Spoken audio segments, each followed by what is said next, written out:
En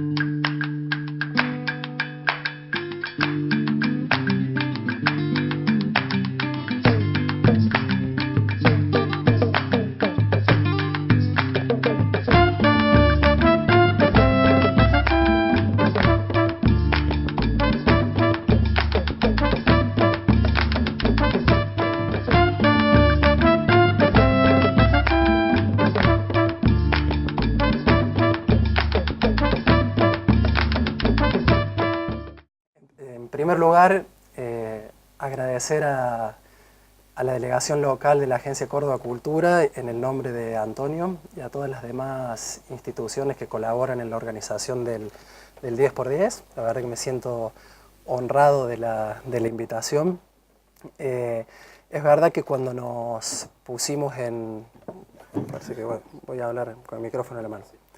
Es verdad que cuando nos pusimos en contacto por primera vez, Antonio me sugirió 2 cuentos de Poe para comentar. Uno era Asesinato en la calle Morgue, o El doble asesinato en la calle Morgue, y otro era La carta robada. A mí me pareció que este tenía más jugo para sacarle en el análisis y en el comentario. Terminé leyendo los dos y ambos están tan relacionados que es imposible hablar de uno sin el otro porque tienen el personaje en común y hay muchas referencias cruzadas entre los textos. Como ustedes saben, soy escritor de novelas policiales, pero no soy un teórico de la literatura, entonces mi aproximación al cuento va a ser la aproximación de un lector. Es verdad que al mismo tiempo tengo un defecto profesional, es que soy historiador, entonces a mi visión como lector del cuento le he agregado alguna contextualización histórica sobre los personajes y sobre las discusiones filosóficas, culturales y políticas que se presentan en la trama. La verdad que una vez que uno empieza a adentrarse en La carta robada, que estamos hablando de un cuento que tiene más de siglo y medio, fue publicado por primera vez en diciembre de 1844, aunque luego fue replicado muchas veces más, pero como casi todos los textos que Poe publicaba lo hacía en periódicos o revistas, aunque bueno, luego fueron recopilados, pero que sin embargo son tantas las aristas que tiene para comentar, desde discusiones culturales, filosóficas, desde influencias literarias posteriores, películas de cine, influencias incluso personales y sentimentales que tienen que ver con la educación literaria de cada uno, que va a ser muy difícil acotarlo todo en los 40-45 minutos solicitados, pero de todos modos vamos a intentarlo. Unas breves palabras de Edgar Allan Poe, que es una figura muy conocida, a pesar de que tuvo una vida muy breve, vivió solamente 40 años, nacido en 1809, muerto en 1849 de una forma trágica. Ya contaré un poco cómo fue su muerte, si hay tiempo. Poeta romántico, periodista, crítico filósofo, irónico, que se ganó muchos enemigos por la mordacidad de sus textos de crítica literaria. Cuentista, reconocido básicamente por sus cuentos de terror, de misterio, especialmente porque tenemos además el recuerdo de algunas películas de cine basadas en esos cuentos, pero también casi unánimemente reconocido como el fundador de un género. A partir de una serie de 3 cuentos que tienen como personaje al personaje de La carta robada, Arsène Lupin o Arsène Lupin, así que lo vamos a pronunciar en francés en la charla, se lo considera casi sin discusión como el iniciador del género policial. Esto es muy curioso porque Poe se sentía, antes que cuentista, poeta. De hecho, sus primeros textos fueron libros de poesía, los 3 primeros libros que él escribe, en el medio de una vida muy torturada, ¿verdad? Huérfano a los 2 años, hijo de artistas itinerantes que lo dejan huérfano a los 2 años, adoptado por Mr. Allan, que es justamente el que le da su primer apellido. expulsado frecuentemente de los colegios y de las academias militares donde su padre, que tenía cierta posición, lo hacía entrar, periodista y director de muchos periódicos, que algunos iban a la quiebra, bebedor, adicto, y ahí también se explica un poco su visión sobre la vida, su literatura y su muerte temprana, con poco más, a los 40 años, en una calle de Baltimore, probablemente luego de una borrachera feroz. Bien, los cuentos, como digo, los publicó luego de sus libros de poesía. Esos cuentos fueron recopilados en el año 1840 con el título Cuentos de lo grotesco y arabesco. Eran cuentos, muchos de los cuales había publicado antes en diarios y revistas. No fue en vida exitoso como cuentista, salvo con un solo relato, que le deparó algo de dinero y cierta fama, que fue El escarabajo de oro, que es un cuento de misterio. Y también el otro texto que también le valió reconocimiento y algo de dinero y prestigio en vida fue El cuervo y otros poemas. Pero no estos tres cuentos que forman la saga de Dupin. Bien, como les digo, después los otros cuentos de Poe se recopilaron especialmente por una traducción que Baudelaire hizo para hacerlo conocido en Francia, que se llamó Historias Extraordinarias, y a partir de ahí la mayoría de las recopilaciones de cuentos de Poe adoptaron ese título en castellano, Historias o Narraciones Extraordinarias. Ahí están casi todos sus cuentos y también están incluidos los tres de la serie Dupin. El asesinato en la calle Morgue, que es de 1841, El misterio de Marie Roget, que lo publican 3 veces entre fines de 1842 y 1843, y el que vamos a tratar hoy, La carta robada, que es de finales de 1844. Son muchas las influencias de Poe en otros autores. Las más notorias, el mismo Baudelaire, que fue su difusor en Francia, Julio Verne, una directísima, Conan Doyle, ya vamos a ver algunas referencias que incluso son muy visibles en este cuento que vamos a tratar, Lovecraft. Entonces, es decir, ha sido un autor que ha influido a muchos autores. Bien, hablemos de La carta robada. Yo parto de la premisa de que todos conocen el argumento. Aquel que aún no lo ha leído hace tiempo y no lo recuerda, yo voy a hacer un brevísimo resumen porque si no es difícil luego seguir el análisis y el razonamiento, ¿verdad? Como les decía, el cuento es de finales de 1844 y inicia con una extraña frase de Séneca, o atribuida a Séneca, una frase en latín. Este cuento, como toda la literatura de Poe, está llena de cultismos, llena de referencias a autores clásicos, a dramaturgos, a filósofos, y con el uso de gran variedad de lenguas diferentes.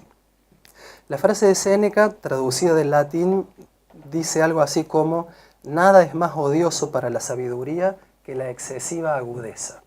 Nada es más odioso para la sabiduría que la excesiva agudeza. Luego retomaremos esa frase porque con esa frase ya nos está diciendo todo lo que quiere decirnos. Después vamos a desglosarlo. La cadena de hechos es la siguiente. Dupin se encuentra con el narrador.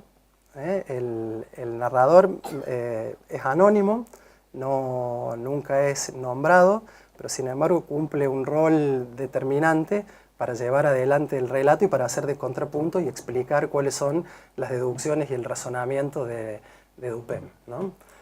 Además tiene cierta admiración hacia él y por lo tanto la forma en que se refiere a él siempre es excesiva y laudatoria. Viven juntos, Dupin y el narrador viven juntos, eso ya se sabe desde desde el primer cuento de la serie, que es Asesinato en la calle Morgue, donde se relata su encuentro en París, donde Dupin, que está en una mala situación económica, se pone de acuerdo con el narrador para habitar una casita en Saint-Germain, en la periferia de París, una casita barata. Y entonces se encuentran en esa casa fumando en pipa de noche y recordando viejos casos que los han tenido trabajando juntos, especialmente el doble crimen de la calle Morgue, cuando reciben la visita del prefecto G. En todo el relato predomina más bien cierto lenguaje misterioso para referirse a los personajes. La forma para hablar sin hablar es muy interesante porque nunca se explicita el apellido de los personajes principales y ni siquiera se explicita del todo, aunque uno podría deducirlo fácilmente, quién es la persona o quiénes son las personas robadas y quién es el ladrón de la carta.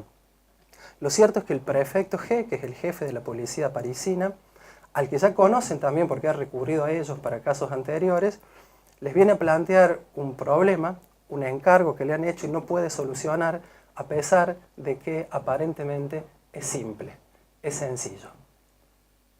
A una figura política muy relevante le han robado una carta. Esa figura sabe que se la han robado, sabe quién se la robó, la policía también lo sabe.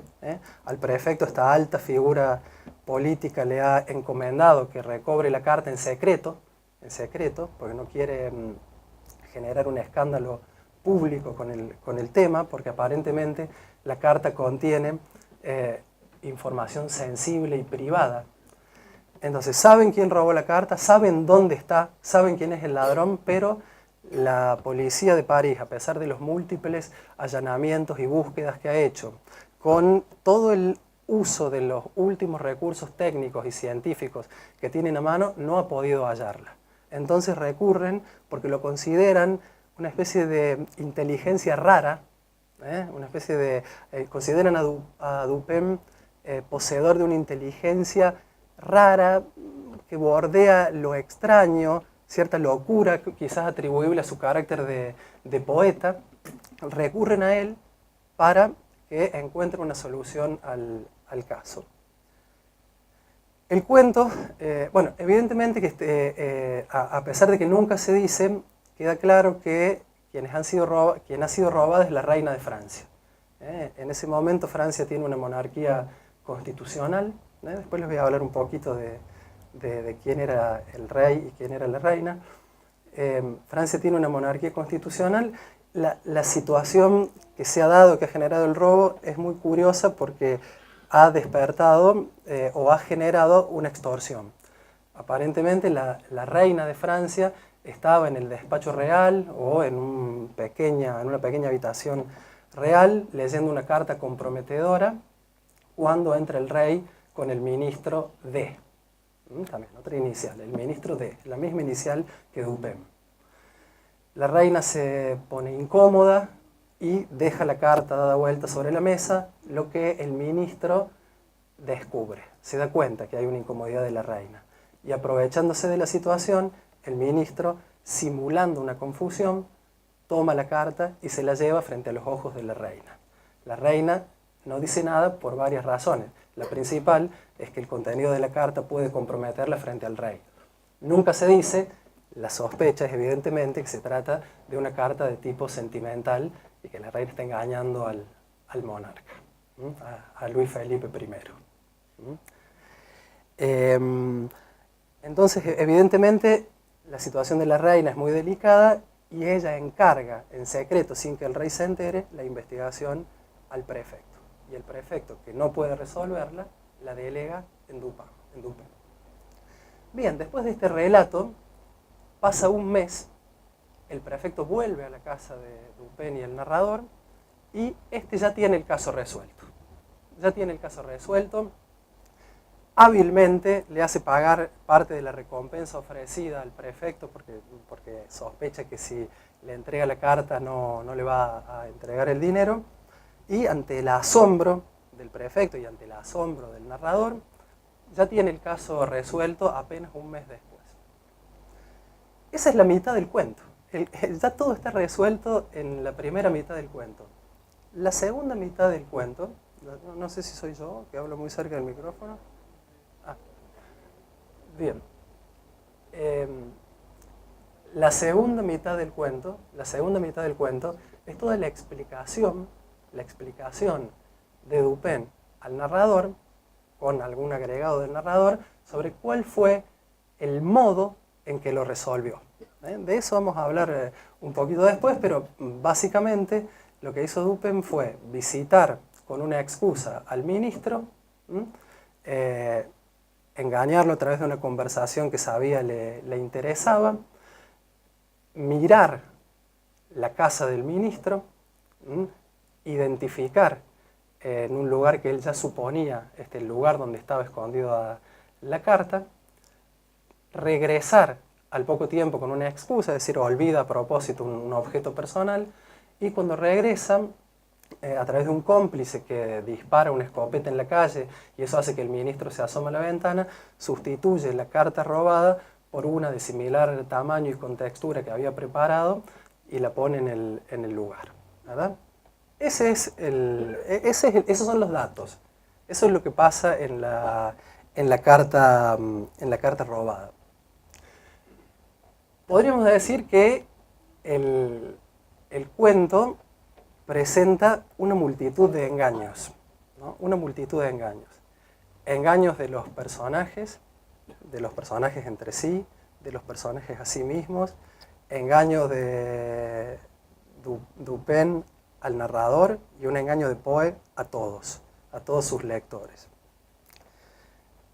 El primer engaño puede ser el contenido de la carta, porque nunca se sabe si lo que la carta dice, en realidad no se sabe nada de la carta. Lo único que se sospecha es que dice algo importante que compromete la honra de la reina, pero no se sabe si eso que dice es real o es falso. Ahí puede haber un primer engaño. También hay una simulación del ministro.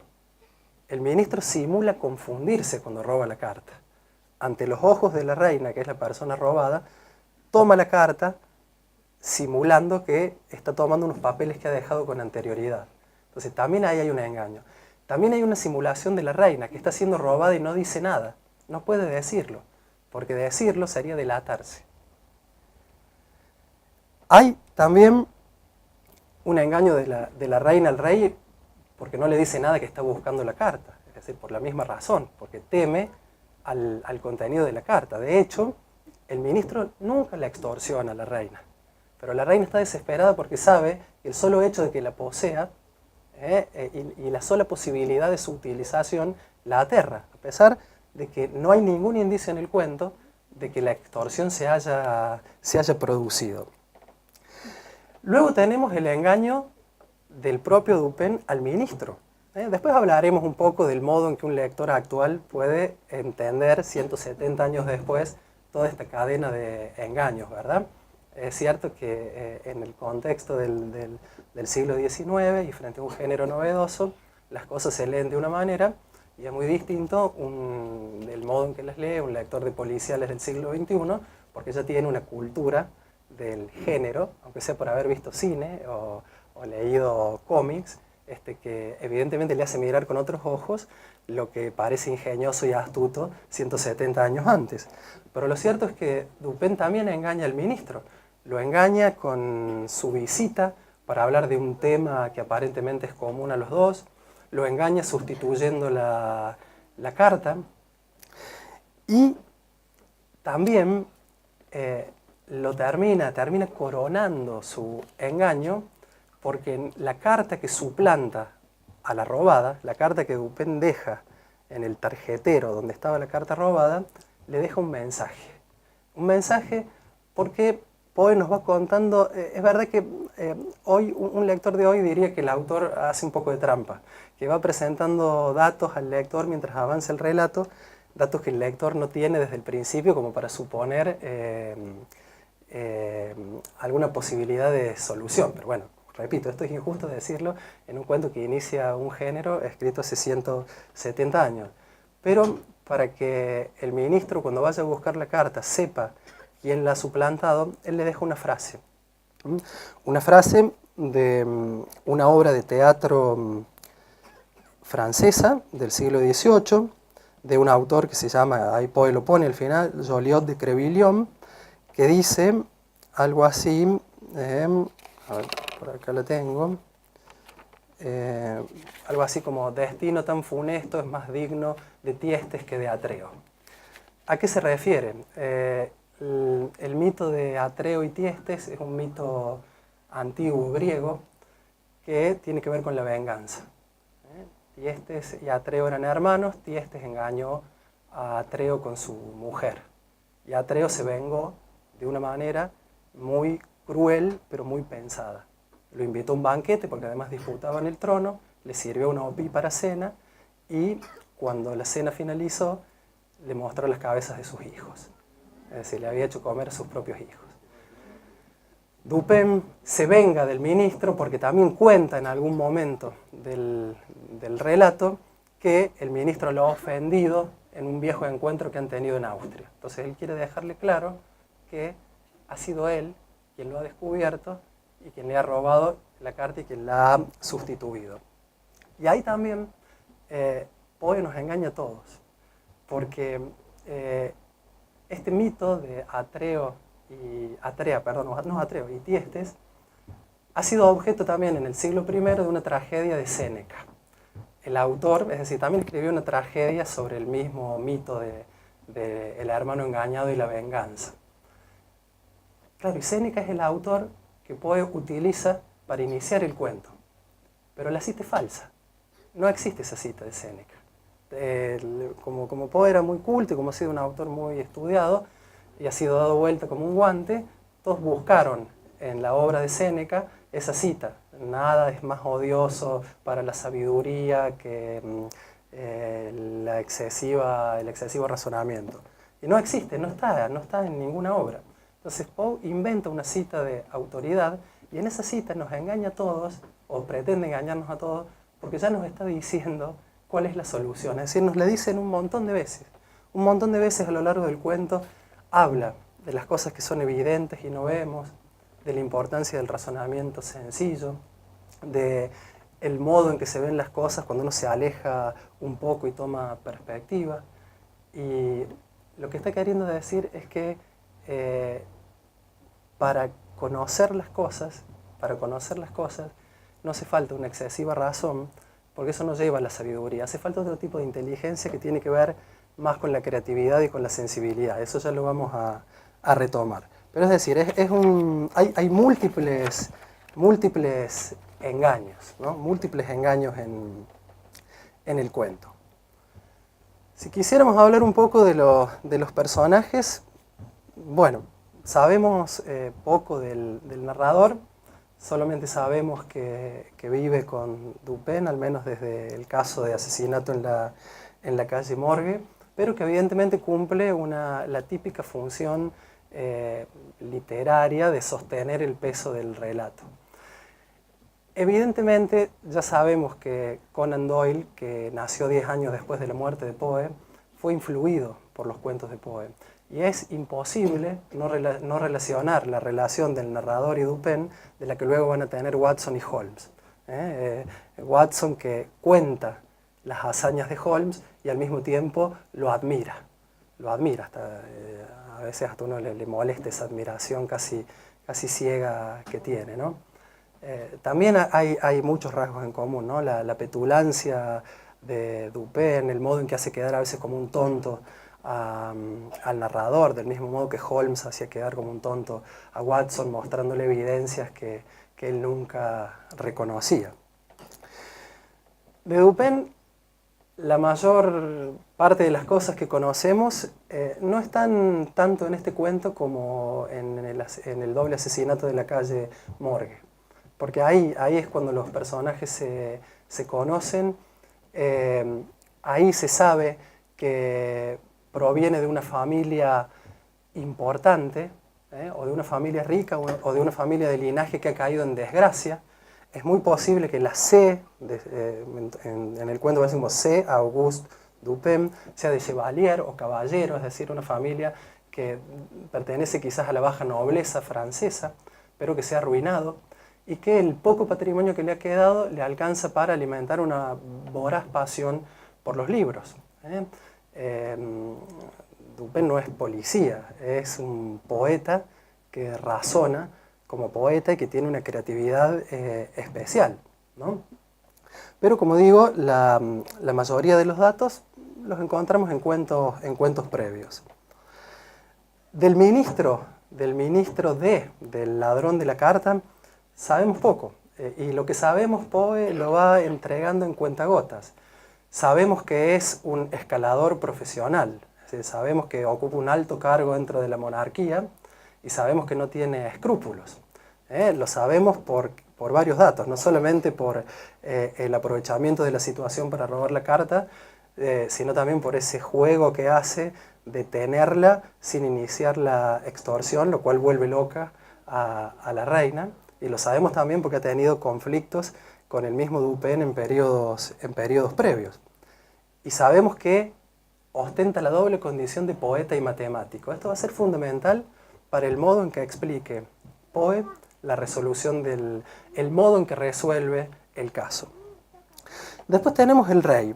Con el rey es una cosa muy curiosa. El rey del tiempo en que Poe escribe el cuento es Luis Felipe I, Luis Felipe de Orleans, que gobierna Francia entre 1830 y 1848. Es un miembro menor de la Casa Borbón, es un Borbón. Es el rey que hace el bloqueo naval a la Confederación Argentina de Rosas. Es el rey que bloquea el Río de la Plata entre 1838 y 1840, y es el rey que manda, que está también en el bloqueo anglo-francés que termina con la vuelta de obligado. Ese rey. Entonces uno ya cuando Poe muestra que la reina tiene una carta de un amante, ya le empieza a caer simpático, ¿no? Porque dice, bueno, se lo merece. Claro, Francia está en un periodo de expansión industrial, de riqueza y también de expansionismo militar. Al mismo tiempo también este rey bloquea Veracruz en México, es decir, Francia es una potencia expansionista. Y la reina robada, pongámosle nombre a la reina consorte, es María Amelia Teresa de Borbón y dos Sicilias. Otra Borbón, pero descendiente de españolas. Esta reina es prima hermana de Fernando VII, el rey español que pierde las colonias americanas. Así que la reina del cuento es otra Borbón pero ya española, porque la dinastía borbónica, pero la parte que gobernaba Sicilia y el sur de Italia, provenía de los Borbones españoles. Bien, si tuviéramos que decir algo de esa segunda mitad del cuento donde Poe explica cuál ha sido el razonamiento utilizado para resolver el caso, más allá de que, bueno, de que es evidente de que puede haber muchas lecturas, ¿verdad? Esa idea de que la carta robada estuvo siempre visible, que cualquiera podía verla, pero nadie la vio, porque la tendencia natural de todo el que buscaba era justamente buscar en lugares insólitos, en lugares difíciles. Para eso, bueno, yo no lo he mencionado, pero utilizaron todos los instrumentos que la ciencia del siglo XIX podía brindar a la policía, microscopios, sondas, cables. Nada funcionó porque la carta siempre estuvo a la vista. Es decir, también uno podría allí entender un mensaje sobre lo que vemos, cómo miramos, lo que queremos ver, las cosas que no advertimos, las cosas que tenemos enfrente y sobre las que no reflexionamos. Incluso se puede hacer hasta una lectura política del texto de la carta robada. Sin embargo, esa no es la primera preocupación de Poe. Poe es un romántico. Cuando digo romántico me refiero a que es un hombre del romanticismo europeo del siglo XIX, ¿no?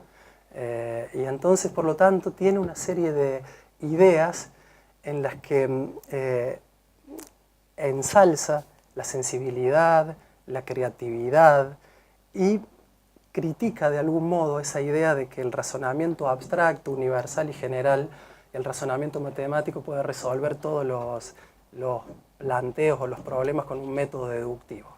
Entonces, toda su explicación sobre cómo razonó identificándose con el delincuente para poder encontrar la carta de una manera sencilla, tiene que ver con un feroz ataque a la sociedad industrializada de su tiempo, a la técnica, a las novedades y al razonamiento matemático, para contraponer frente a ello otro tipo de sensibilidad romántica, que es la sensibilidad del poeta. El poeta que además de razonar, siente. El poeta sensible que tiene imaginación.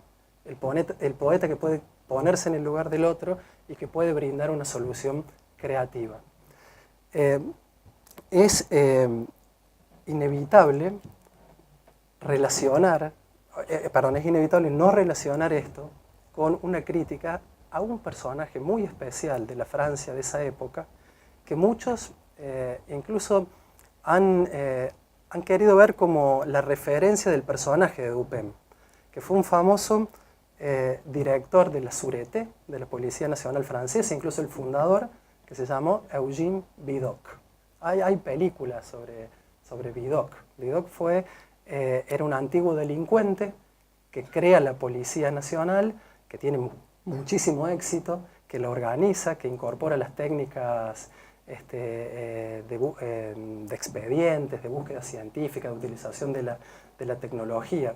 Muchos han creído o han escrito que Dupin es Vidocq, pero en realidad es la contracara de Vidocq.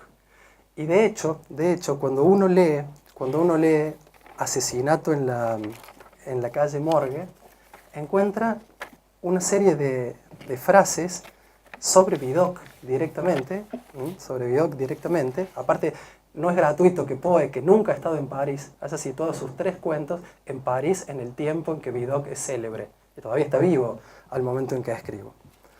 Miren lo que escribe sobre Vidocq en Asesinato en la calle Morgue. Su pensamiento no estaba suficientemente educado, marchaba siempre por un camino falso debido al ardor que ponía en sus investigaciones. Perdía fuerza su vista al contemplar los objetos demasiado de cerca. Perdía el aspecto del asunto cuando lo contemplaba en conjunto. Es lo mismo que pone en la frase de Séneca y es lo mismo que está discutiendo en la carta robada. Las cosas que no se ven porque se pierde perspectiva de conjunto. 4 años antes había escrito eso sobre Vidocq, que probablemente en la carta robada tenga alguna relación con el prefecto, con el jefe de la policía de París. Y es más, dice más, y ahora lo dice sobre el prefecto, que podría ser Vidocq. Es demasiado astuto para poder ser profundo. Demasiado razonamiento perjudica la sabiduría. Entonces, ya en Asesinato en la calle Morgue, él ya está pensando en esto. Pensando que el razonamiento abstracto de la matemática, esa idea de generalizar un razonamiento para solucionar deductivamente cualquier caso, que es una idea muy típica de la ilustración racionalista. Esa idea de que todo puede predecirse aplicando un razonamiento correcto y hilando fino hacia abajo. Bueno, Poe, que es un romántico, rechaza ese tipo de razonamiento y dirá que la verdad, que la belleza se necesita de otras cosas y no solamente de una razón aguda. Por eso, él que es poeta puede resolver, poniéndose en el lugar del ladrón, que también es poeta y matemático, puede identificarse y resolver cuál ha sido su razonamiento. Un razonamiento simple, algo que está a la vista de todos, esperando ser descubierto. Bueno, termino con 2 o 3 cositas ya de reflexión para luego hablar. Es verdad que un lector estamos leyendo un texto que tiene 170 años, un poco más de 170 años, un texto que se considera el iniciador del género policial. Es cierto que, aunque esto no debería hacerse, porque cada texto se lee en su contexto de producción, y también va dirigido a un lector de época que tiene ciertas posibilidades culturales de comprensión y de discusión y de diálogo con el propio texto, ¿no? Claro, hoy hay algunas cosas que nos parecen demasiado ingenuas para el lector del siglo XXI. Pero claro, el lector del siglo XXI ya ha leído La carta robada, ha leído todo Poe, ha leído Conan Doyle, ha leído Agatha Christie, ha leído el género negro norteamericano, ha leído el policial psicológico, entonces está advertido. Es cierto, hay algunas cuestiones que parecen demasiado ingenuas. Primero, que la policía no encuentre la carta a pesar de que esté a la vista de todos, habiendo revisado la casa 30 veces. Parece, es cierto, ayer era un argumento novedoso, hoy nos parecería extraño, ¿verdad? Es también extraño que el ministro, tan astuto, que ha escondido de ese modo, que ha ideado de esa forma para que nadie encuentre la carta, nunca perciba que Dupin lo visita 2 veces dándole charlas sobre un tema trivial y olvidándose un objeto para robarle a su vez a él la carta. También es algo ingenuo el modo en que lo distrae, ¿no? Y que lo hace ir a la ventana con un ruido en la calle que le da tiempo para reemplazar la carta. También, bueno, algunas cuestiones que hoy nos supondrían un esfuerzo de credulidad en el narrador, que tienen que ver en el modo rápido en que Dupin descubre la letra, el tamaño de la carta, los pliegues arrugados, y con un solo vistazo ya puede recrearla en su casa de una manera similar para reemplazarla sin que se dé cuenta. Bueno, de todos modos, todas esas ingenuidades que hoy podemos percibir, porque como les digo, somos lectores que ya tenemos otros instrumentos y los tenemos gracias a autores como Poe, todos esos detalles no impiden seguir disfrutando de un cuento clásico como este, probablemente iniciador de un género, y recomendar vivamente su lectura.